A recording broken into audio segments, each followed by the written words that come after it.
Hello, my friends, and welcome back. Thank you very much for being with me again today. I think President of Venezuela, Maduro, is asking for it, and the Americans will gladly deliver it. That is a little invasion. He moved in to sign a decree of the annexation of a region in Guyana or Guyana. A friend of mine, I will not mention her name, it starts with a D. He said, "It's Guyana." And I said, "No, Guyana."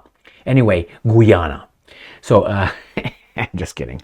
So, I don't know, I have three maps here with Guyana and with Guyana as well, and discuss two articles, one coming from the Ukrainians and the other one coming from the Russians regarding President Maduro's decision. And something that was very strange. I did not know that President Maduro conducted an opinion poll, a referendum, if the Venezuelan people would like that particular Essequibo, that's how I pronounce it, Essequibo region, to become part of Venezuela. And you will not believe the number of the Venezuelan people saying, yes, that should be part of Venezuela.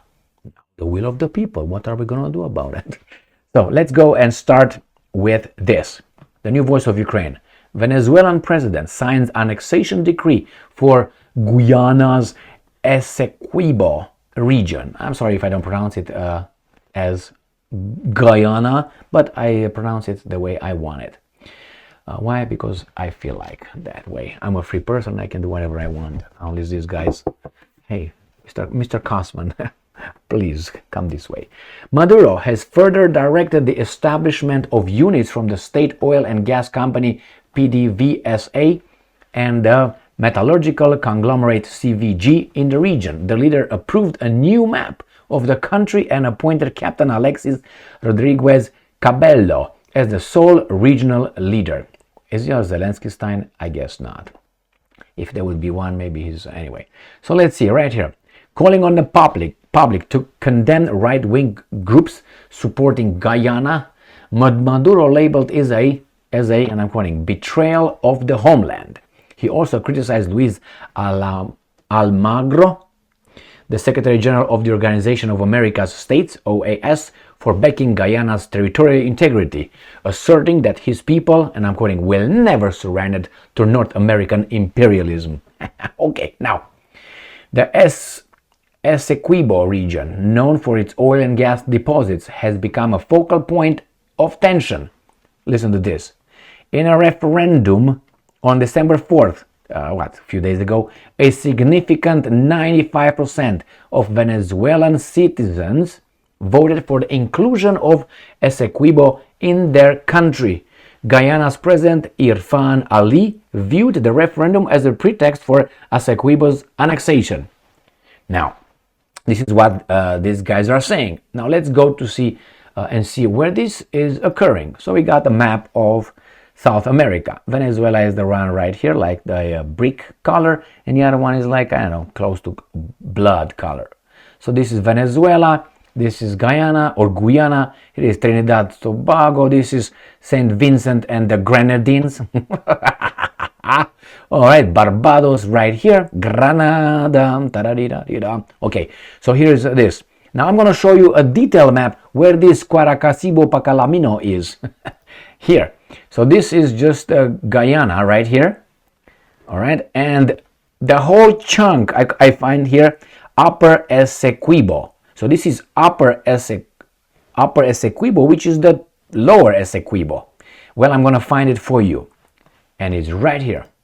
Venezuela, this is where Guyana Essequibo region is, and this is where Guyana would be like. So remember, from this Guyana, you take about 2/3 of it and you turn it into that Guyana. All right, Suriname, and so this is Venezuela. So that part of it is probably in this. Let me see if that's correct.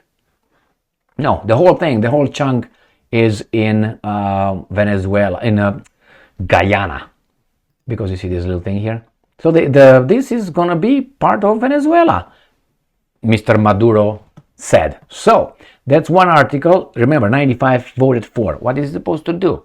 Tell him that they are dumbasses? He can't. He's just enforcing that. He is representing his people and the will of the people.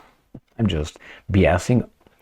Obviously, Sputnik. Maduro signs decree to incorporate Essequibo into Venezuela. The contested territory will now be officially designated by Caracas as the 24th state within Venezuela's borders and referred to as Guyana Essequiba.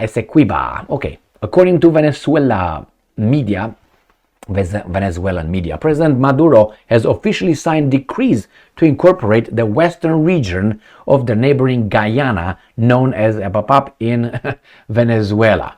Remember, they are all that, a little big chunk, little big chunk. The head of the state ratified a total of 6 documents, the first of which establishes a national commission. Okay, they moved in, they do this, they do that. He already appointed someone. The National Electoral Council declared the result as 95% in favor, and Maduro declared the creation of a new state on December 6th. Now these guys don't want that, obviously.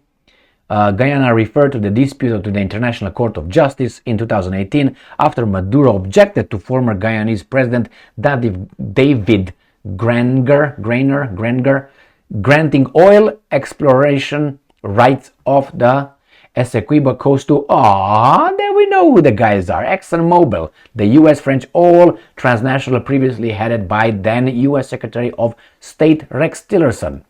Venezuela has refused to recognize the ICJ's jurisdiction in the matter. So, well, it's Guyana's right. But what happened here?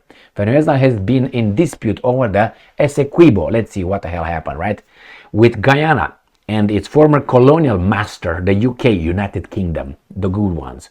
Since it won independence from Spain as a short-lived state of Gran Colombia, in 1819, an international court ruled in favor of the British claim in 1899, although Venezuela was not represented at the hearing.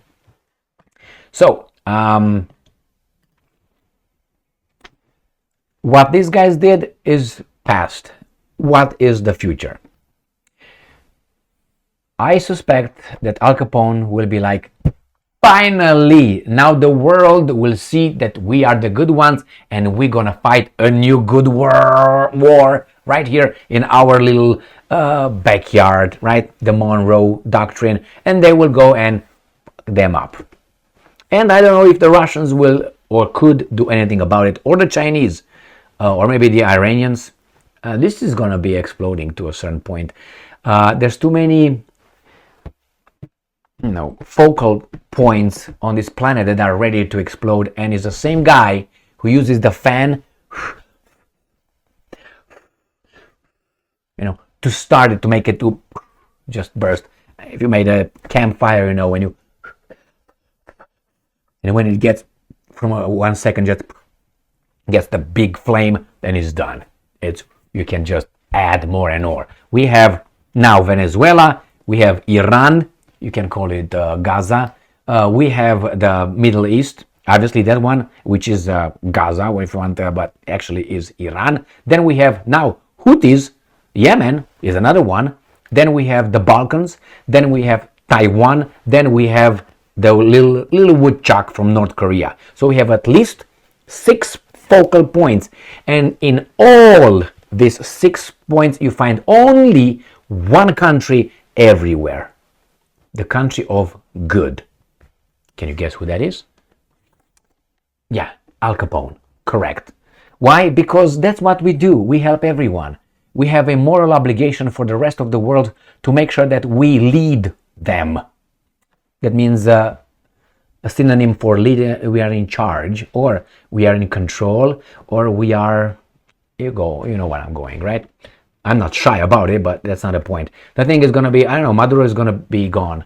Maduro, has to go. Remember, this is how these guys are saying. He has to go. They determine that someone has to go. In this case, maybe it's it's Guyana and Venezuela's issue in the first place. Secondly, is the regional issue, which could be, I don't know, the South American countries, without Milei, who's a batch of USA and his guys in the Middle East. And then maybe you can go to the United Nations, but mainly when something like this occurred, United Nations should step in. But we're going to have a country, if we go by the United Nations, we have countries going to veto. Like United States just vetoed a ceasefire, humanitarian ceasefire in Gaza.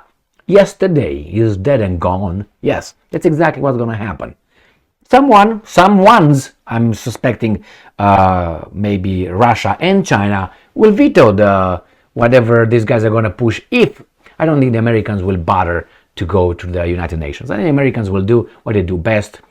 What are you going to do? Come over, you go, and going to take care of, fix things, bring freedom and democracy as they brought to Iraq, because the Iraqi people were calling, please give us freedom and democracy from the tyrant. He's got weapons of mass destruction, and he do this and he did that, and he... Thank you very much for being with me again today. I see Maduro in bad shape, or at least things are gonna shoot down. Remember, maybe that's because of Milei being in business over there. And over there, again, I see Argentina being real fucked. Milei said that he wants to organize a peace conference, Zelensky's peace conference in South America. He's going to be smacked by Lula in no second. I don't like Lula because he's communist, but he has... How should I put it? Since he became a president, I wasn't really paying attention before, when he was before president. Since he became president again, Lula... I haven't heard him saying anything idiotic. Like Zaluzny or in Ukraine. I didn't. Milei, on the other hand, look at the people who has around. I have a problem with Lula as well. Remember that indicted and convicted woman? Remember? She was, I think, the finance minister or something like this. Now she's in charge of the BRICS Bank.